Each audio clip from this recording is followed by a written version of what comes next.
Hi students, let me continue with the gas laws. If you remember in the last class we discussed about Boyle's law, and before starting the Boyle's law I briefly told you that there are two types of gases, ideal gas and real gas.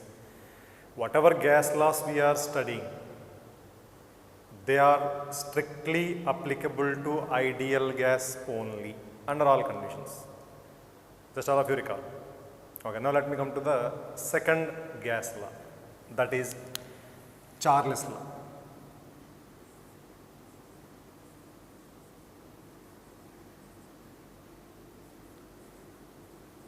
So in the last class I told you these gas laws, see you are studying now Charles law, next we will study Avogadro's law, and after that we study Gay-Lussac's law, so on. But whatever gas law we study, basically all these gas laws relate any two parameters, keeping the other two parameters constant. If you recall Boyle's law relates pressure and volume at constant temperature and number of moles.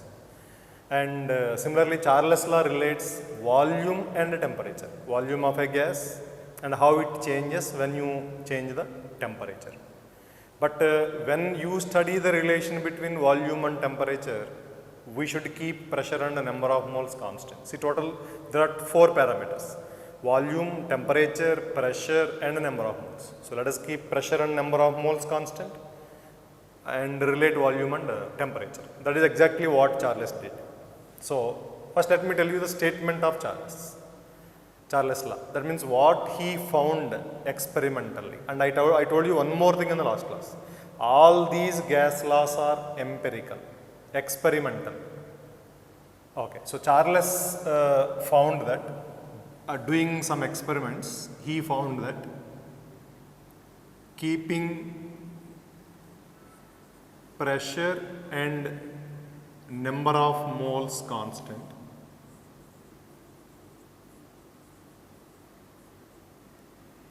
when temperature of a gas is increased by 1 degree Celsius. When temperature of a gas is increased by 1 degree Celsius, the volume of the gas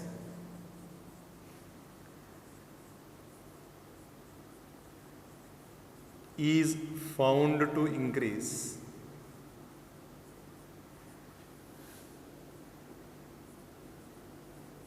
by 1 upon 273.15 times its volume at 0 degree Celsius.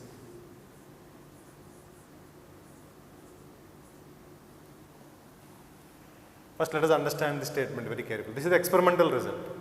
For each 1 degree rise in temperature, the volume of the gas is found to increase by 1 upon 273.15 times the volume of the gas at 0 degree Celsius.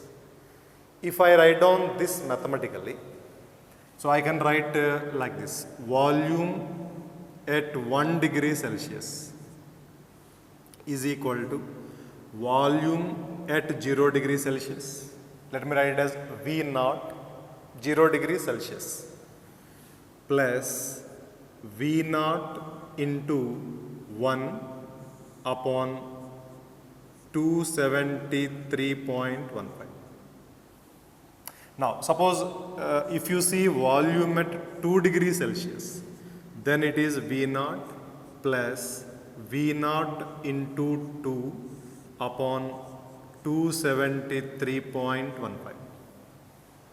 And here we can do one more thing. Let me make small changes in the statement of Charles law. Let me make it complete.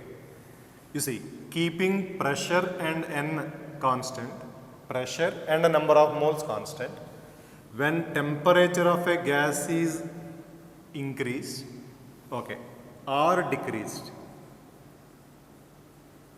You can decrease the temperature also. So let me add that aspect also. What happens when you decrease the temperature? Is increased by 1 degree Celsius. Increased or decreased by 1 degree Celsius. The volume of the gas is found to increase or decrease by 1 upon 273.15 times its volume at 0 degree Celsius. That means basically when you increase the temperature, volume is increased. When you decrease the temperature, volume is decreased. But what is the relation between increase in temperature, that means the delta T, and increase in volume, that is delta V? What is the mathematical relation? That is when you increase the temperature or decrease it by 1 degree Celsius, then the volume is found to increase or decrease, whatever may be the case, by 1 upon 273.15 times the volume of the gas at 0 degree Celsius, which we have taken as V naught. V naught is the volume of the gas at 0 degree Celsius, which is constant for a particular gas at constant pressure and constant number of moles. So V naught is a constant. Okay. Now suppose if you want to see volume at minus 1 degree Celsius, now the same relation holds good. V naught plus V naught into minus 1 upon 273.15. So that means now the volume decreases. Volume at minus 1 degree Celsius is less than volume at 0 degree Celsius. Volume at 1 degree Celsius is greater than volume at 0 degree Celsius. Now we can generalize. Volume at T degree Celsius,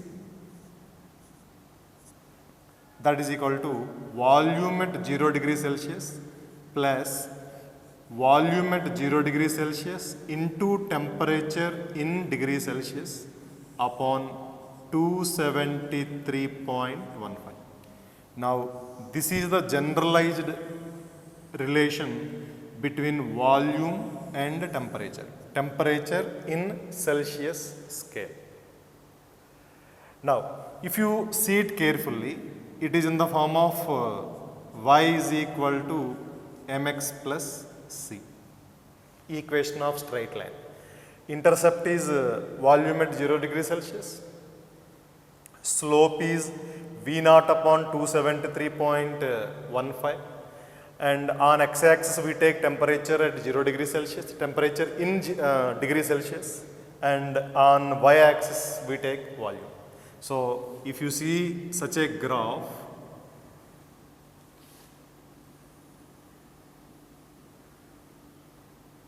so here it is volume and it is temperature in Celsius scale. Now we get a graph like this. Positive slope with an intercept, and that intercept is nothing but volume at 0 degree Celsius. So linear relation. So this is how volume and temperature relation is obtained. Now if you see this final relation carefully, let me do some mathematical manipulations in this particular equation. So let me write it here again.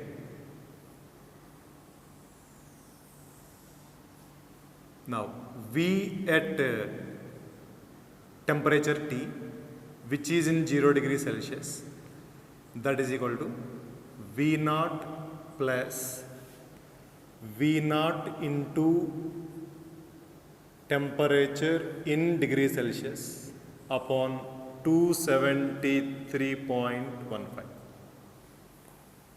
Now we can write down this as 273.15 into V naught plus V naught into temperature in degree Celsius upon 273.15.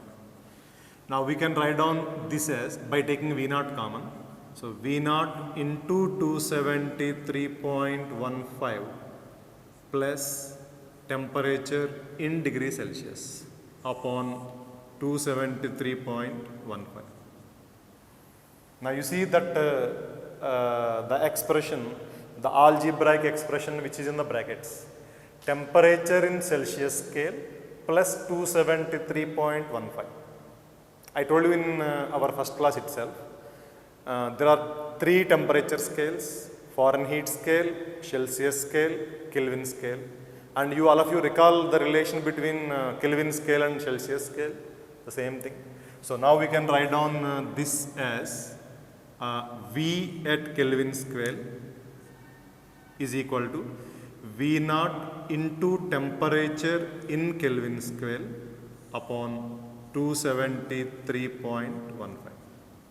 Now, because V naught is constant and 273.15 is also constant, so we can write down V in at a temperature in Kelvin scale is equal to some constant K into temperature in Kelvin scale, and that constant K is equal to V naught upon 273.15. Now we can write down V is directly proportional to temperature in Kelvin scale.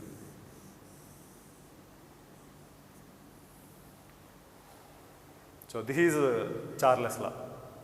Actually, he did experiments and he found experimentally that when you increase the temperature or decrease the temperature by 1 degree Celsius, the volume is found to increase or decrease by an amount that is 1 upon 273.15 times the volume of the gas at 0 degree Celsius.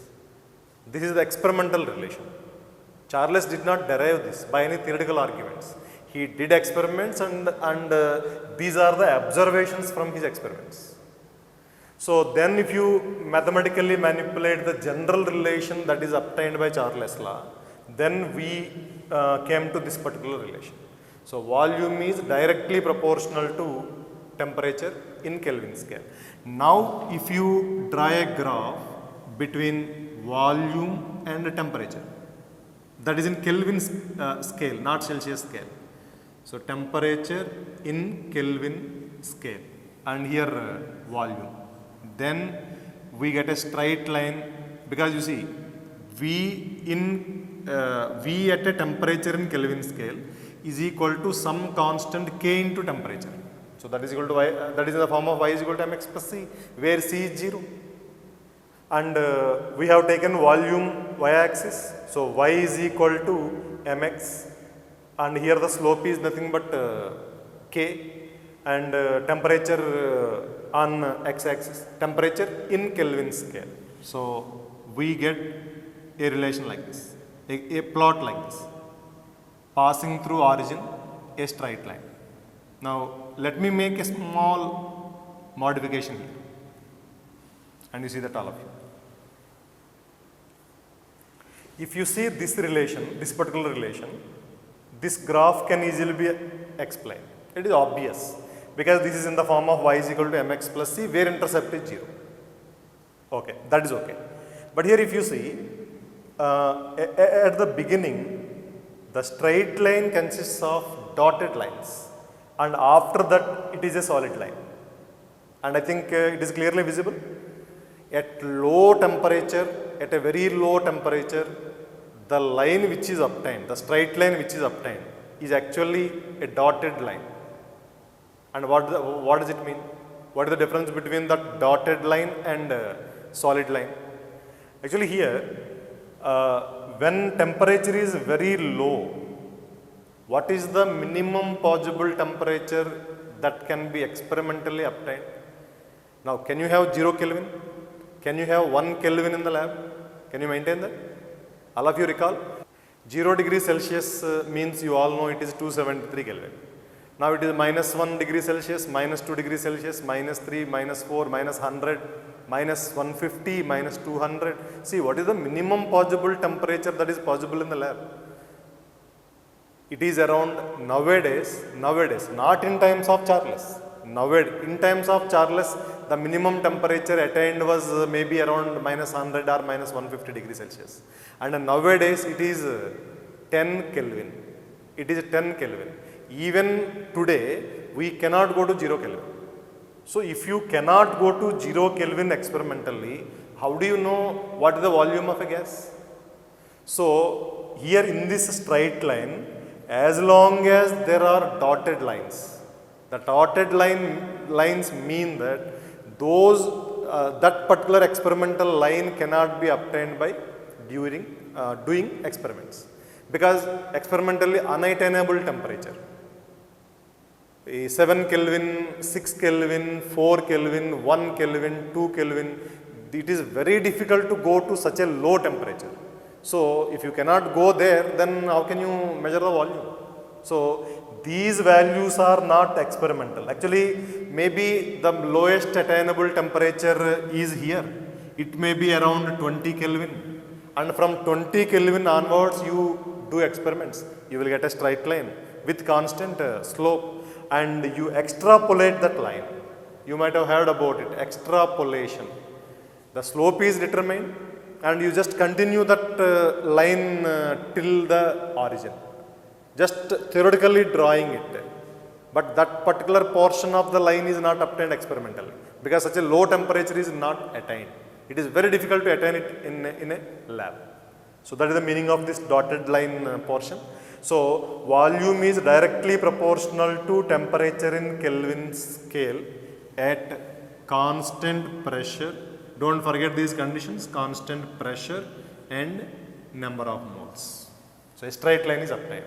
And even here also, pressure and number of moles constant, constant pressure and number of moles.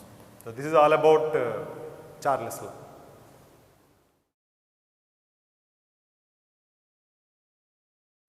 Next, let me continue to the third law, which relates pressure and temperature.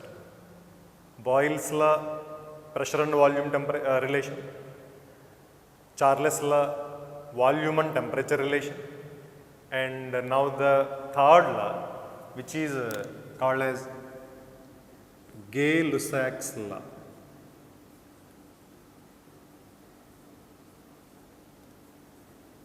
And this law relates, based on the experimental observation, it relates pressure and temperature.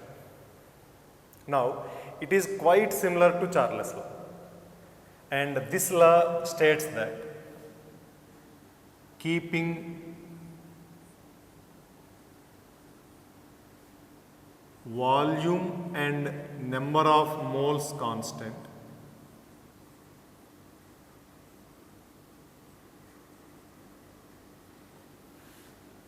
when temperature of a gas is increased or decreased,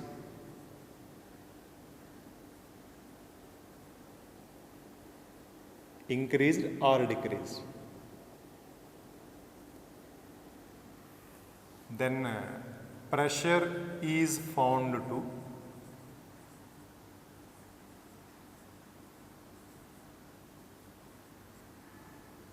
increase or decrease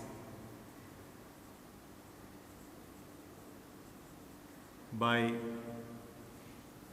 273.15 times the pressure at 0 degrees Celsius.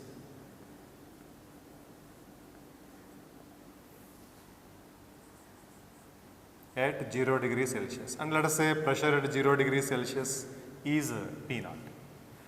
So, actually here temperature of a gas is increased or decreased by 1 degree Celsius. Then the pressure of the gas is found to increase or decrease. See, if you increase the temperature, pressure increases. If you decrease the temperature, pressure decreases, whatever may be the case. So, when temperature is increased by 1 degree Celsius, the pressure is found to increase by a value, that is 1 upon 273.15 times its pressure at 0 degrees Celsius. You see how similar are Charles and Gay-Lussac's law. Temperature is common, increasing the temperature, decreasing the temperature. Charles law talks about volume increase or decrease, and Gay-Lussac's law talks about pressure increase or decrease. Okay, and the factor by which the pressure is increasing or decreasing is exactly equal to the factor by which volume has increased or decreased. You see, 1 upon 273.15 factor.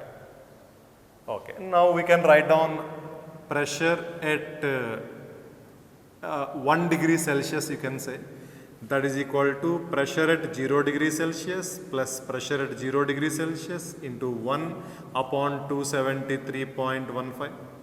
Similarly, if it is 2 degrees Celsius, here comes 2. If it is -1, here comes -1. Now we can generalize pressure at some T temperature, which is in degrees Celsius, is equal to P naught plus P naught into that temperature in degrees Celsius upon 273.15. Now we do the similar mathematical manipulation the way we did, exactly the way we did in Charles law. If you do this, if you manipulate this mathematically, then we will get pressure is equal to some constant K into temperature in Kelvin scale.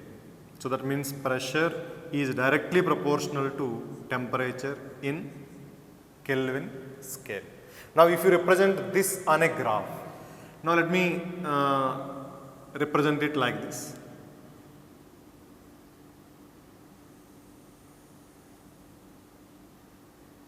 Now first let us see how pressure changes with temperature in Celsius scale. Now you will get a graph like this. Now here the intercept is P naught, which is constant. This is the intercept, and slope is equal to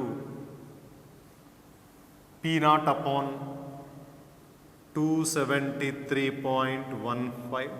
Slope is positive. Of course, P naught cannot be negative. And this is the intercept, this is the curve obtained. Now, if you see the curve between pressure and Kelvin scale, now here the pressure and here temperature in Kelvin scale. Now this line passes through origin. And as I told you in the case of Charles law, the dotted portion represents too low temperature, which is very difficult to attain in the lab. So dotted portion is obtained by extrapolation, not by experimentation. And the solid line is obtained by experiments. So the slope is constant, you extrapolate that line and until it touches the origin, and that is the behavior between pressure and temperature in Kelvin scale. See, everything is similar. Charles law and Gay-Lussac's law, if you observe, everything is quite similar. And we are changing the temperature. In Charles law, we saw how volume changes with it. And in Gay-Lussac's law, we are seeing how pressure changes with it. But pressure is changing exactly similarly to the volume change. Same factor, 1 upon 273.15. And one more thing, this is also experimental. Gay-Lussac's law is also not derived theoretical, it is experimental law. These are the experimental observations.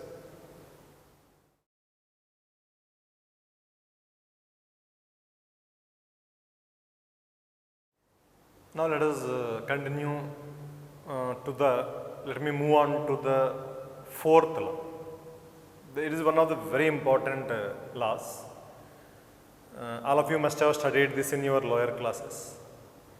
And this law is Avogadro's law, which relates volume and number of moles, keeping pressure and temperature constant. Okay. Avogadro's law.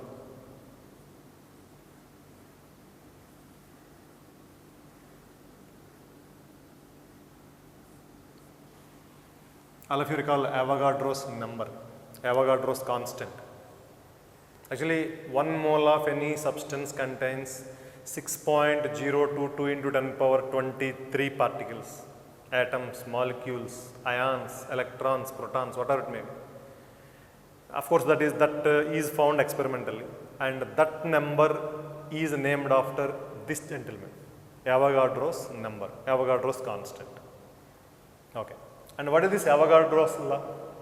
How volume and number of moles of a gas are related to each other when you keep temperature and pressure constant. Okay. Let me explain two experiments which Avogadro did, and after that I will tell you the experimental observations, and then we can proceed to the law.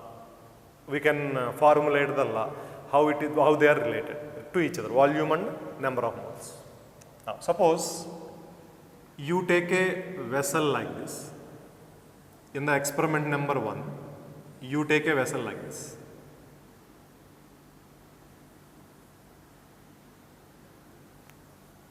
Which is fitted with a freely moving piston. And initially this is the piston. It is a freely moving piston. Massless, frictionless, freely moving. Now here, initially, I take 4.4 grams of solid carbon dioxide. I think you all know solid carbon dioxide is also called as dry ice. At a temperature, very low temperature, in fact sub-zero temperature, minus 40 degrees Celsius. Now this is the experimental setup. Now, let me change the temperature to 25 degrees Celsius. The vessel is same. Now the temperature is increased. Now the temperature is kept at 27 degrees Celsius. Just temperature is increased, nothing else. From minus 40 degrees Celsius to 27 degrees Celsius, 300 Kelvin. Now then the piston is found here. Now it is CO2 gas. So the dry ice is converted into gas.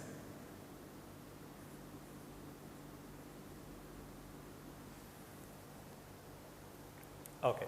Now it occupies some volume, and one more thing is that pressure of this gas is 1 atm, because piston moves up in the upward direction and it stops at some particular place. And when it stops, obviously, why it stops at a particular position? The inside pressure and outside pressure. If they are same, then the piston comes to rest. The force from inside and the force from outside, when they match each other, then obviously the object comes to equilibrium. It comes to rest. So when the piston comes to rest, we can conclude that inside and outside pressures are same. And outside pressure is 1 atm atmospheric pressure, and inside also 1 atm. Now, you take the same vessel with similar experimental setup.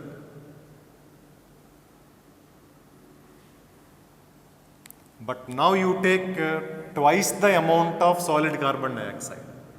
Now also the piston is like this. Okay. Now we have taken twice the amount of solid carbon dioxide. 8.8 grams of solid CO2. Now you change the temperature to 27 degrees Celsius. Let us increase the temperature. And now it is found that the entire solid carbon dioxide, now it is changed to gaseous CO2. And the position of the piston, now it is found approximately here. Now this entire thing is gaseous CO2. Now again the piston comes to rest when the inside pressure and outside pressure become same, 1 atm, 1 atm. Now this is CO2 gas. Pressure is 1 atm. And the temperature is 27 degrees Celsius. Now, all of you look at these two vessels. Now you come to the first experiment. 4.4 grams of CO2. That means 0.1 mole of CO2. And that also means 6.022 into 10 power 22 molecules of CO2. That all of you know. Actually, in the first class I told you that molar mass is nothing but the molecular weight in grams, and molar mass is nothing but the mass of 1 mole. So 44 AMU is the molecular weight of CO2. So 44 gram per mole is the molar mass of CO2. So if 44 grams of CO2 is taken, that is equal to 1 mole. And if that is the case, then 4.4 grams is equivalent to 0.1 mole. And 1 mole contains Avogadro number of particles. So 0.1 mole contains Avogadro number upon 10 number of particles. Now similarly, if you come here, 8.8 grams of CO2 is equal to 0.2 moles of CO2. 4.4 grams, 0.1 mole. So 8.8 grams, 0.2 mole. Now that means it is 12.044 into 10 power 22 molecules. Molecules of CO2. Okay. Now experimentally it is found that the volume of this particular gas is equal to 2.5 liters, and the volume of this particular gas is equal to 5 liters. Now this is the result of the one of the experiments that is performed by Avogadro. So you see, pressure in both the vessels is same, temperature in both the vessels is same, 300 Kelvin, 300 Kelvin. And you know, molecules in the first vessel and molecules in the second vessel, they are in 1:2 ratio. We have taken that actually. The amount of gas there we have taken is twice. And the volumes are also in 1:2 ratio. So volume is directly proportional to number of molecules or number of moles at constant pressure and temperature. And let me explain one more experiment. All of you look at this reaction. This is experiment number 1 and this is experiment number 2. So 2H2 plus O2, that gives 2H2. And when this reaction is performed in the lab, this reaction happens at around 250 degrees Celsius, and at the temperature all the 3 species are gases. Okay. Now it is a balanced reaction. 2H2 plus O2, that gives 2H2. And you all know the meaning of this balanced reaction. If you take 2 molecules of H2 and 1 molecule of O2, you will get 2 molecules of water. If you take 200 molecules of H2 and 100 molecules of O2, you will get 200 molecules of water. And that is the ratio actually.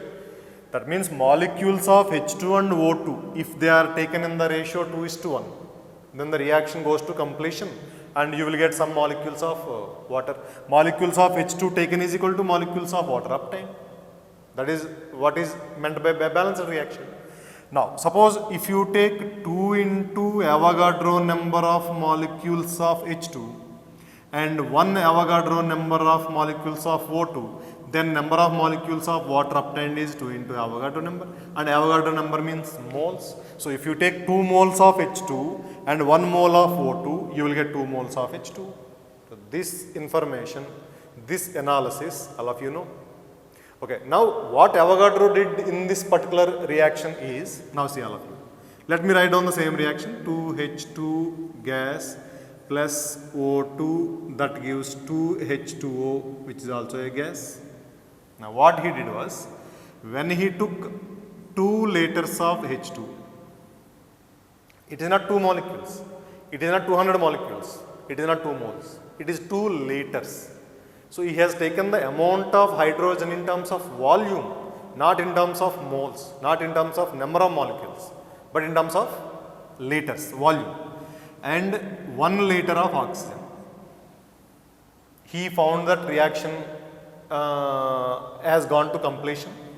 So initially 0 liters of water, and once the reaction is complete, 0 liters of hydrogen is left, 0 liters of oxygen is left, and he obtained 2 liters of water gas, which you call as steam.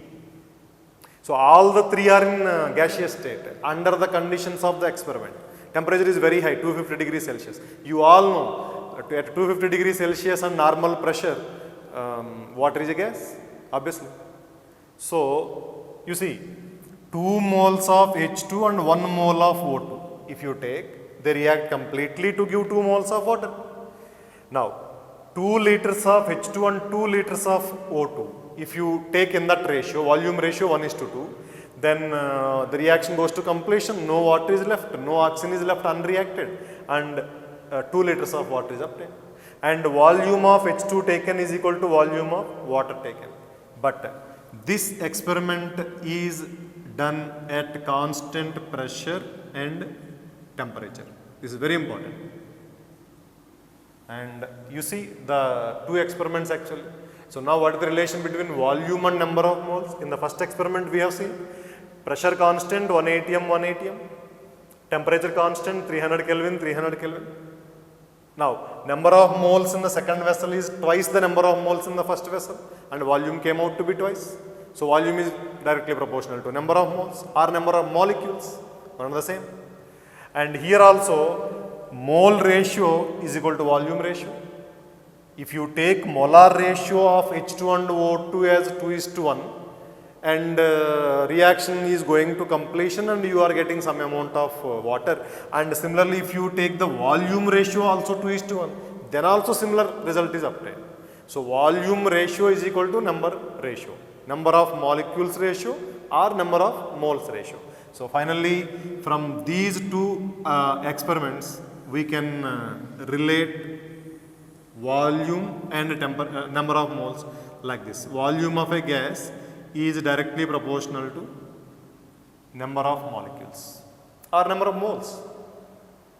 You see, actually mole is also a number. Mole is also a number. Okay, 100 molecules, 200 molecules, 300 molecules, this is a number. And 6.022 into 10 power 23. 6.022 into 10 power 23 is just like a number like 200, like 300. So it is also a number.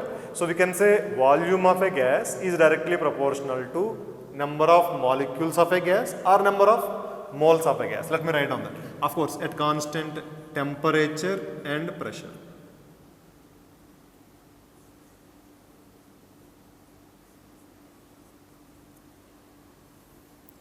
So volume of a gas is directly proportional to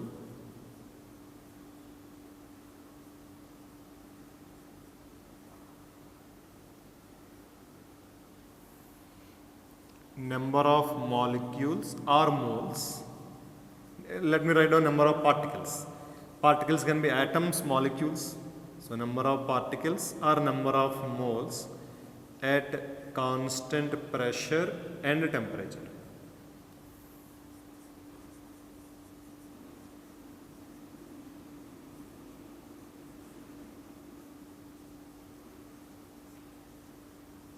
Now, this is Avogadro's law. So we have seen Boyle's law, Charles' law, Gay-Lussac's law, Avogadro's law, relation between pressure and volume, Boyle's law. Relation between volume and temperature, Charles' law. Relation between pressure and temperature, Gay-Lussac's law. and relation between volume and number of moles, Avogadro's law. And one more point which you observed, and you have to be very careful about that. These relations, they are valid only when the other two parameters are kept constant. That you should keep in mind, all of you.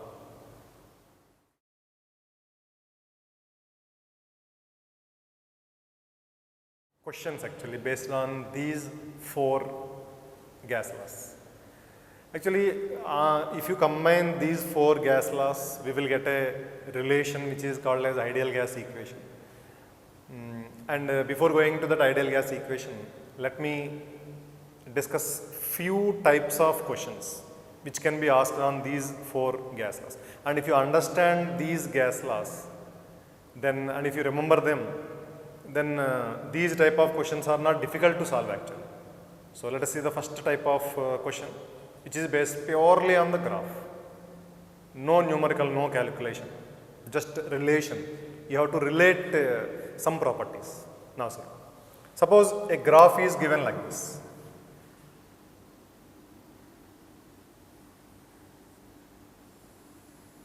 It is the graph V on the x-axis and P on the y-axis. Obviously the question is related to Boyle's law. Maybe Charles' law, Gay-Lussac's law, Avogadro's law, they may also involve here. Let us see that.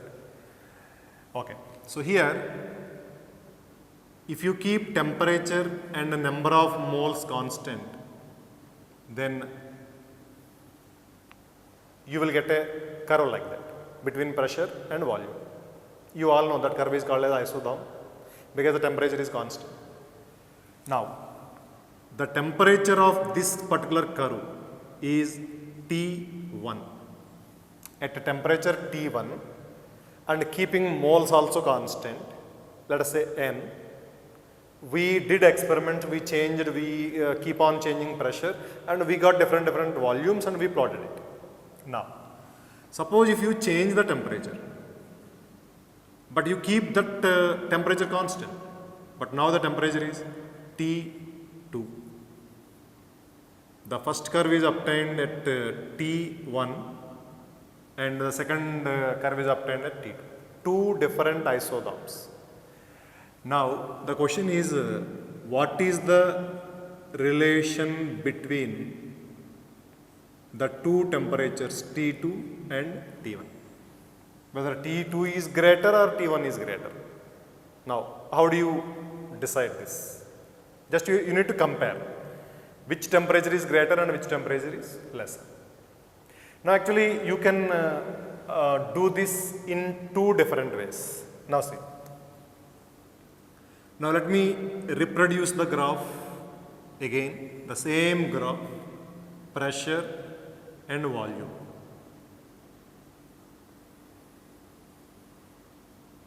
Temperature T1 and temperature T2. This is T1, this is T2. Now let me do a small analysis. Keeping volume constant, volume is kept constant. Now at a temperature T1, this is the pressure, let us say it is P1, and at a temperature T2, let us say this is P2. Volume constant, moles anyway constant, we are not changing the moles. So volume constant, moles constant, and we have to relate T1 and T2 because we know the relation between P1 and P2. It is very clear from the graph that P2 is greater than P1. That is final, P2 is greater than P1. Now we have to relate T2 and T1. Now we can use Gay-Lussac's law.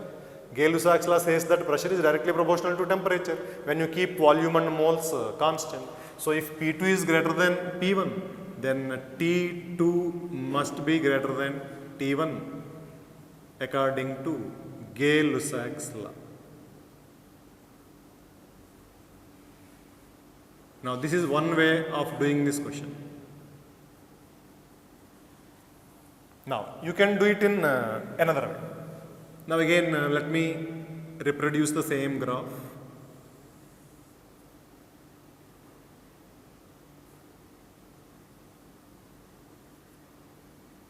Now this is the isotherm at T1. Now this is the isotherm at T2. Now this is P and this is V. Now let me keep the pressure constant.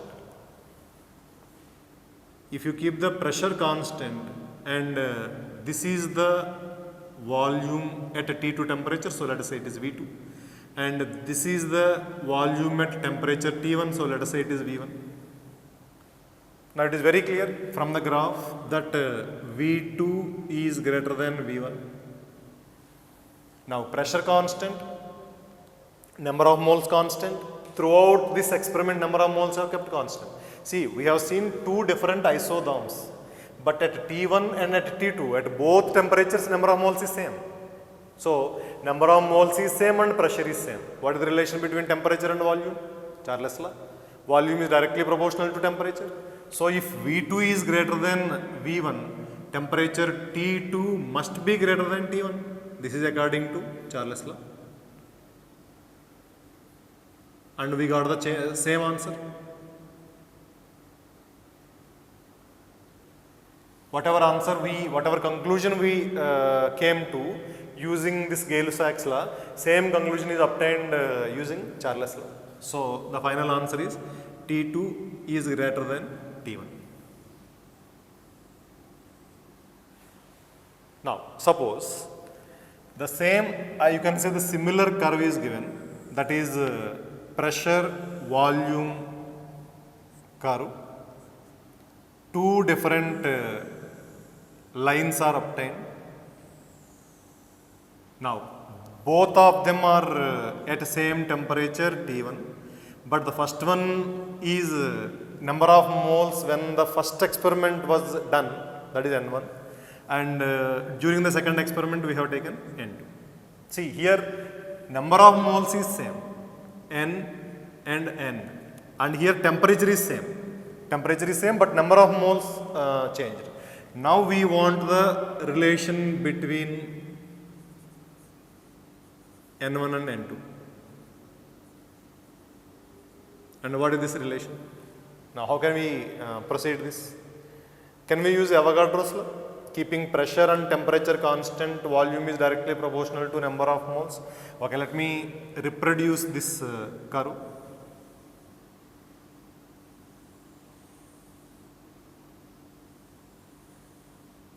This is temperature T, number of moles N1, temperature T, number of moles N2, volume axis, pressure axis. Now, if you want to use Avogadro's law, we have to keep pressure constant. So let me keep this pressure constant. This is the volume at moles N1, so let me take it as V1, and this is the volume at temperature number of moles N2, so let us say it is V2, and from the graph V2 is greater than V1. It is very clear. And according to Avogadro's law, which says that at constant temperature and pressure, V is directly proportional to N, so obviously N2 must be greater than N1. This is according to Avogadro's law.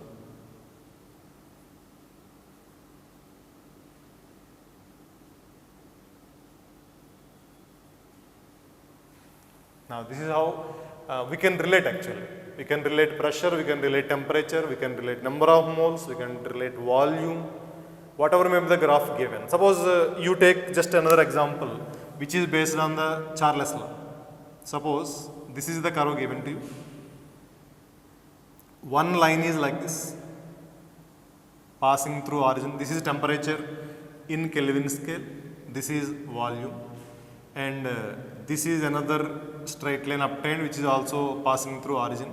You know, initially we get dotted lines. I think all of you remember that.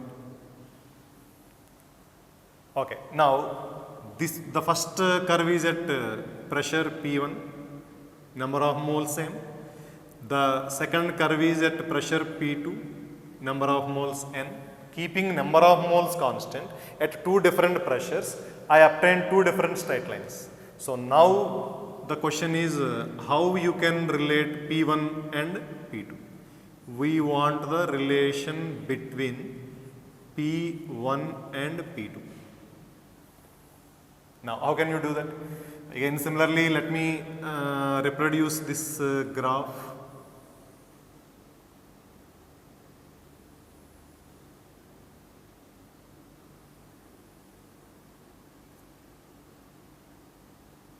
This is volume and this is temperature in Kelvin scale. Now, this is P1N, this is P2N. Now, do you know how volume and pressure are related? Boyle's law. So, keeping volume constant, how pressure changes? And if you see that, then keeping volume constants, I want to use Boyle's law. I want to apply Boyle's law to get the answer, to get the relation between N1 and N2. So, sorry, P1 and P2. Now, keeping volume constant. So, this is the temperature at P1. So, let me write it as T1. And this is the temperature at P2. So, let me write it as T2. And what is the relation between T2 and T1 from the graph? T2 is less than T1. Keeping the volume same. So, that means actually I am not applying Boyle's law, I am applying Gay-Lussac's law. So, number of moles constant, volume constant, so I am obviously applying Gay-Lussac's law. So, if temperature is less than T2 is less than T1, since pressure is directly proportional to temperature, P2 is less than P1. This is according to Gay-Lussac's law.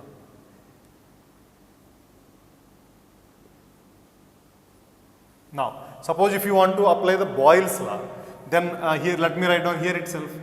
To apply Boyle's law, temperature must be kept constant. So, we can do that. Now, this is the temperature kept constant. Now, this is P2. So, let us say it is V2. This is P1. So, let us say it is V1. From the graph, it is very clear V2 is greater than V1. Now, temperature constant, moles constant, then volume inversely proportional to pressure, that is Boyle's law.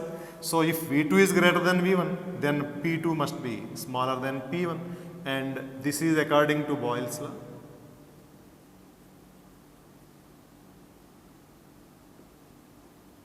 Now, we got same relation. So, this is just see whatever may be the question. We solved 3 questions on the board, just relation between T2 and T1 here, and relation between N1 and N2 here, and the relation between P1 and P2 here, whatever may be the question. But if you apply the 4 gas laws, any one of them or any 2 of them, you will get the relation.